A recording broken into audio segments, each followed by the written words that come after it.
Hello friends, আমি শ্রুতি। আজ আমি কোনো প্রকার মিনি ব্লগ বা পেন্টিং ভিডিও নিয়ে আসিনি। আজ আমি এসেছি তোমাদের সাথে আমার পুজোর পরিক্রম শেয়ার করব বলে। দিনটা ছিল সোমবার, মহাসপ্তমী। সঙ্গে আমার সঙ্গপঙ্গও ছিল। আর আমরা প্রথমেই চলে গিয়েছিলাম গিধনি স্পোর্টিং ক্লাব, ওখানের ঠাকুর দেখতে।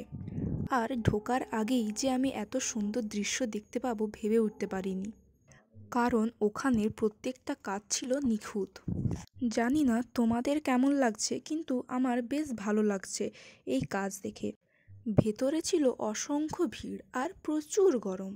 চারিদিকে দেখে নেওয়ার পর আমার চোখ গেল একটা জিনিসের উপর। কয়েকটা পুতুল দাঁড়িয়ে আছে ধুনুচি নিয়ে। আর অবশেষে রইল আমার মা। সব মিলিয়ে যেন এক অপূর্ব দৃশ্য দেখছি আমি। সত্যি মনোভাবটাই বদলে যায় ওখানে গিয়ে। তারপর আমি আর আমার সঙ্গপঙ্গ চলে এসেছি গিধনি পূর্বাশা। এখানের প্যান্ডেলটা ঝাড়গ্রাম ডিস্ট্রিক্ট নিয়েই করেছে। তারপর চলে এসেছি গিধনি রেলওয়ে। এখানের থিম হয়েছিল অসাধারণ, মানে তুলনা করা যায় না। আমার তো এটা সবথেকে বেশি ভালো লেগেছে। এখানে উল্লেখ করেছে জঙ্গলের মধ্যে রেললাইন থাকাকালীন হাতিদের মারা যাওয়ার দৃশ্য।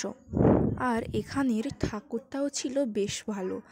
ভেতরে বেশি কারুকার্য না থাকায়ও, এমনি সিম্পল থাকায়ও বেশ সুন্দর লাগছিল।